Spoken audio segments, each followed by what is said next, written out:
एक गांव में एक लड़का रहता था। उस लड़के का नाम अजय था। अजय अपने गांव में अपने माता पिता के साथ रहता था। अजय के माता पिता बहुत गरीब थे। 2 वक्त की रोटी भी बहुत मुश्किल से मिल पाती थी। गांव के दूसरे बच्चों को देखकर अजय अपने माता पिता से कहा करता था कि मुझे भी इनके जैसे कपड़े और खिलौने चाहिए, परंतु उनके माता पिता के पास सिवाय उसको दिलासा देने के और कुछ नहीं था। अजय गांव के ही एक स्कूल में पढ़ने जाता था। अजय अपने स्कूल में पढ़ाई लिखाई में सबसे तेज था।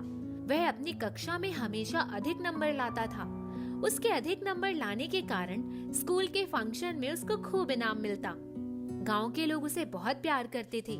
एक बार गांव में बाढ़ आ जाती है। उस बाढ़ में अजय का स्कूल बह जाता है। अजय के गांव में वही एक स्कूल था। अब अजय अपनी शिक्षा से वंचित हो जाता है।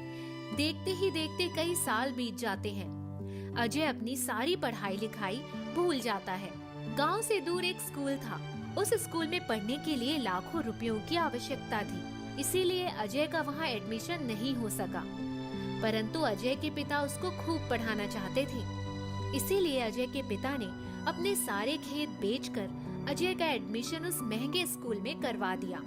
अजय अपनी सारी पढ़ाई लिखाई भूल चुका था, इसीलिए वह परीक्षा में फेल हो गया। अजय रोता हुआ घर आता है और अपने रिजल्ट के बारे में अपने पिता को बताता है। पिताजी, मैं फेल हो गया। कोई बात नहीं बेटा, फेल पास लगा रहता है, अगली बार पास हो जाना। लेकिन अजय दोबारा भी फेल हो जाता है और अजय के पिता यह खबर सुनकर गुस्सा हो जाते हैं। अब तुम्हारे पास आखिरी मौका है।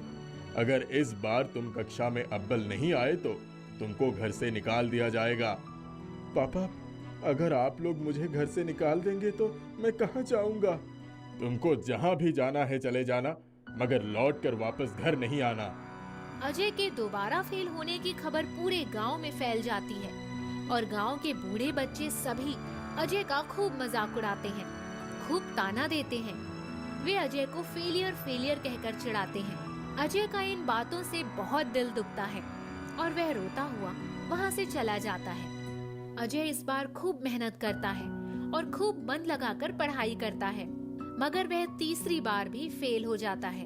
अजय ने सोचा कि अगर वह घर जाएगा तो सारे लोग उसका मजाक उड़ाएंगे और उसको घर पर बहुत मार पड़ेगी। मारने पीटने के बाद उसको घर से निकाल दिया जाएगा। यह सब सोचकर अजय घर नहीं जाता, बल्कि कहीं और चला जाता है। अजय के घर वाले बहुत परेशान होते हैं। उन्होंने स्कूल जाकर देखा तो स्कूल में अजय नहीं मिला। फिर अजय के पिता और गांव वालों ने अजय को पूरे गांव में ढूंढा, मगर वह फिर भी नहीं मिला। शायद अजय इस बार भी फेल हो गया है, इसीलिए भाग गया। जब वो नहीं पढ़ पा रहा था तो उसको खेती बाड़ी कराना चाहिए था। हाँ, शायद आप लोग ठीक कहते हो। अजय गांव से बहुत दूर जा चुका था। अजय को खुद भी नहीं मालूम था कि वह कहाँ जा रहा है। चलते चलते उसको एक झोपड़ी दिखी। अजय उस झोपड़ी के करीब गया और दरवाजा खटखटाया। अंदर से एक अजीबोगरीब व्यक्ति निकला और अजय को घर के अंदर बुलाया। अजय ने उस व्यक्ति को सारी बातें बताई। उस व्यक्ति ने अजय को कुछ बिस्किट दिए और बिस्किट खाकर वह सो गया। जब वह सुबह उस व्यक्ति के घर से जाने लगा तो उसने अजय को एक जादुई किताब दी और कहा, यह किताब तुम्हारी मदद करेगी। अजय ने किताब लिया और उस व्यक्ति को धन्यवाद देकर चला गया।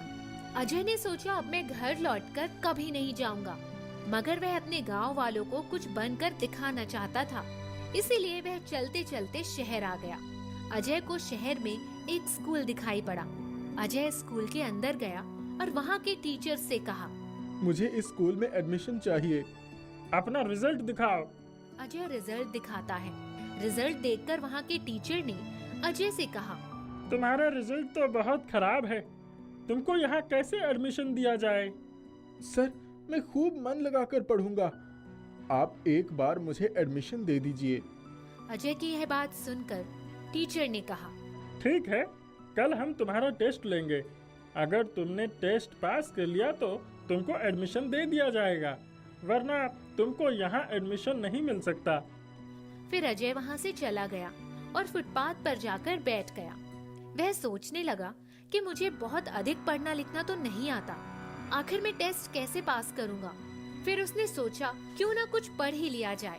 उसने अपने बैग में हाथ डाला और एक किताब निकाली। उसके हाथ में वही किताब आई जो उस व्यक्ति ने उसको दिया था। अजय ने वह किताब खोली तो उस किताब से एक आवाज आई, अजय मैं तुम्हारे बारे में सब जानती हूँ।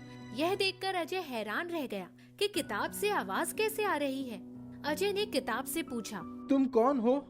मैं एक जादुई किताब हूँ। तुम मुझे कैसे जानती हो? जिसने तुमको ये किताब दिया है वो मेरे मालिक है और मेरे मालिक ने मुझे तुम्हारे बारे में सब कुछ बता दिया है। तुम मेरे लिए क्या कर सकती हो? मुझसे तुम जो सवाल पूछोगे मैं उसका उत्तर तुम्हें बता दूंगी।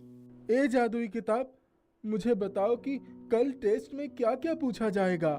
किताब ने अजय को वो सब बता दिया जो टेस्ट में अजय से पूछा जाने वाला था। तो अजय रात भर वही याद करता रहा। बहुत मेहनत और परिश्रम के बाद अजय ने वो सब याद कर लिया और टेस्ट देकर पास हो गया। इस तरह अजय को उस स्कूल में एडमिशन मिल गया। अजय उसी स्कूल में हॉस्टल में रहने लगा। जब भी उसकी परीक्षा आती वह जादुई किताब से सारे प्रश्न के उत्तर पूछ लेता और जादुई किताब उसे सारे उत्तर बता देती। अजय उन सारे उत्तरों को बहुत ध्यान से पढ़ता और कई दिनों के परिश्रम के बाद वह सब कुछ याद कर लेता। इस तरह वह परीक्षा में सारे प्रश्नों का उत्तर देकर अव्वल नंबर से पास हो जाता और उसे क्लास में अव्वल आने के कारण बहुत सारे इनाम भी मिलते। धीरे धीरे पास होते होते वह लॉ कॉलेज में पहुंच गया। लॉ कॉलेज में भी अव्वल नंबर से पास होकर वह बड़ा जज बन जाता है। अजय के जज बनने के बाद उसकी पोस्टिंग उसी के गांव की कचहरी में हो जाती है और सरकार की तरफ से उसे बड़ा सा बंगला मिलता है। उधर गांव में अजय के पिता को खून के झूठे इल्जाम में जेल हो चुकी होती है और एक दिन अजय के पिता की कचहरी में पेशी होती है। उस दिन अजय का कोर्ट में पहला दिन रहता है। अजय के पिता को बुलाया जाता है।